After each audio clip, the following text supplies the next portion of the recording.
Hello guys, good morning.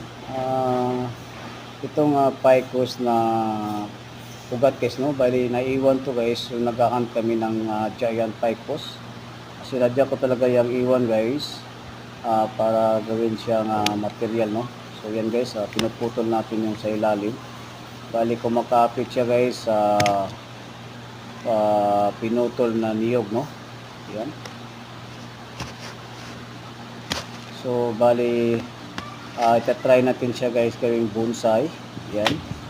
This is my first time guys, no, na gumawa ng ganito. Na Picos. Lahat ay sa ugat, no. So, itatry natin siya guys na observe kung magkakaroon ba siya talaga ng mga shots, no. Yan. Update ko kayo guys.